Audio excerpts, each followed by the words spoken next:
لکھنؤ کے گلی کوچے کی سیریز میں 15ویں نمبر پہ پیش ہے مفتی گنج کے بعد مصاحب گنج کی تاریخی اہمیت اور یہاں کے کچھ دلچسپ واقعات۔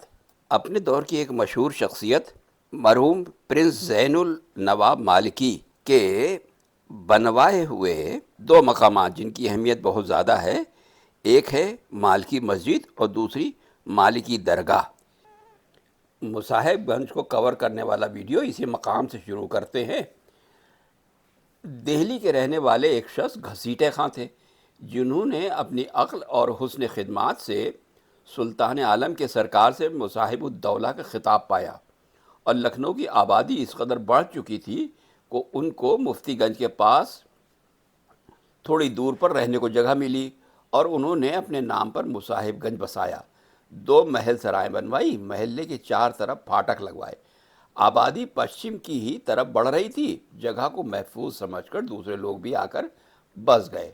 مصاحب الدولہ کے مورخین نے انہیں روزہ نماز کا پابند ظاہر کیا ہے اور کار خیر کی طرف خاص توجہ تھی۔ مصاحب گنج کا پھاٹک ایک بھی موجود نہیں، محل سرا کے کچھ کھنڈر بتائے جاتے ہیں۔ اس کے علاوہ مصاحب الدولہ نے حسب ذیل یادگار چھوڑی۔ مصاحب باغ تاریخ سے ثابت ہے کہ بہت خوبصورت باغ تھا۔ گوری بہیٹ اور بیغ فیض اللہ گنج جہاں کے پونڈے مشہور ہیں، ہر 2 مقام مصاحب الدولہ کی ملکیت تھے۔ مصاحب الدولہ نے جو مسجد بنوائی وہ 1268 ہجری بمطابق 1849 عیسوی میں تعمیر ہوئی، زیادہ وسیع نہیں ہے اور کوئی خاص بات بھی عمارت میں نہیں ہے۔ مصاحب الدولہ کا مقبرہ۔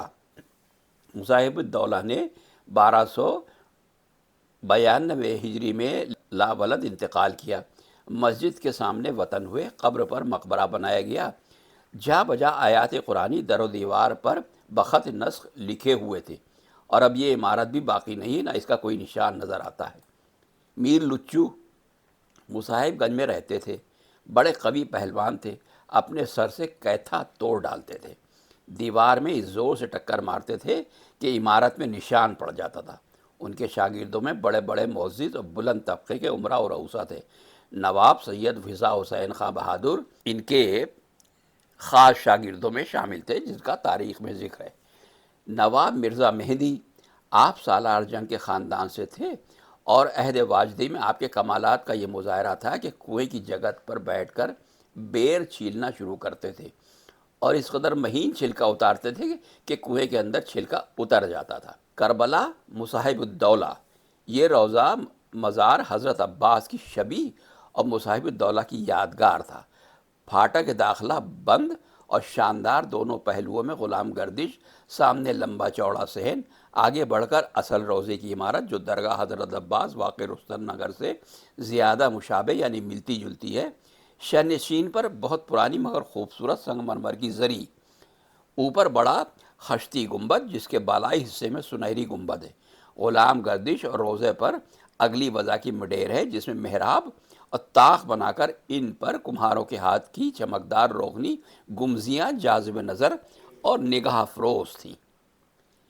چوپڑا کنواں، مصاحب الدولہ نے ایک بڑا کنواں پیاسوں کی کو سیراب کرنے کے لیے بنوایا، جس کا پانی زیادہ سے زیادہ کھنچتا رہا، اور واٹر ورکس کی انگریزوں کی ہاتھوں بنیاد قائم ہونے تک چشمہ فیض جاری رہا۔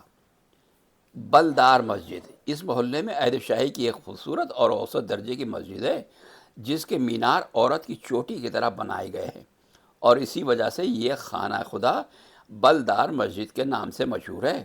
تاریخ میں یہ ذکر نہیں ہے کہ اس کا بانی کون شخص تھا، صرف اس قدر پتہ چلتا ہے کہ مسجد کے سامنے امام باڑہ بھی تھا، اور امام باڑہ حفیظ الدولہ کا معمار کفایت اللہ اسی جگہ خواب راحت میں گوشہ قبر میں پنہاں ہے۔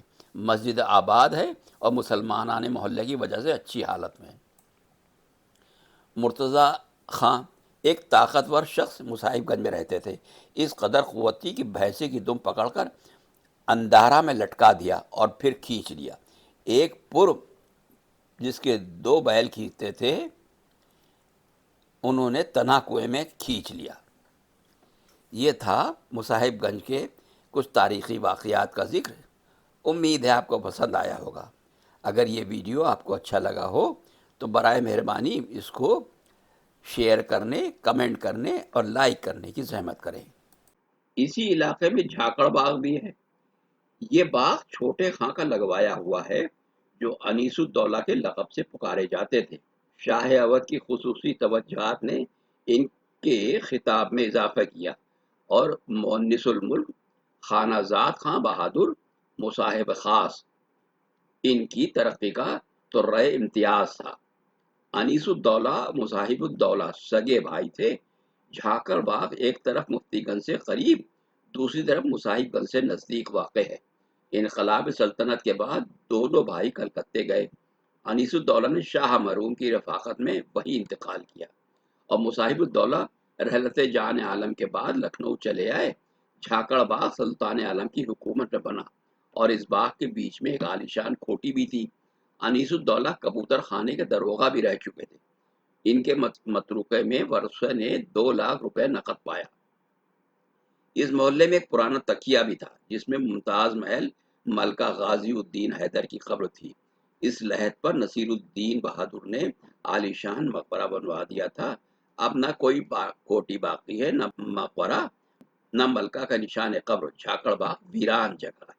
اگر آپ لکھنؤ اور اس کی بے پناہ قیمتی تاریخ اور اس کے ماضی میں ہونے والی دلکش، دل فریب اور خوبصورت واقعات کے بارے میں جاننا چاہتے ہیں اور یہ بھی جاننا چاہتے ہیں کہ موجودہ دور میں لکھنؤ کی کیفیت کیا ہے اور بدلا ہوا لکھنؤ کس طریقے سے دکھائی دیتا ہے، اب یہاں کا ماحول کیسا ہے، تو برائے مہربانی چینل کو سبسکرائب کرنے کی زحمت گوارا کریں اور ساتھ لگے ہوئے بیل آئیکن کو بھی پریس کریں تاکہ نیا ویڈیو اپلوڈ ہونے کے بعد فوراً آپ کے پاس خبر پہنچ جائے۔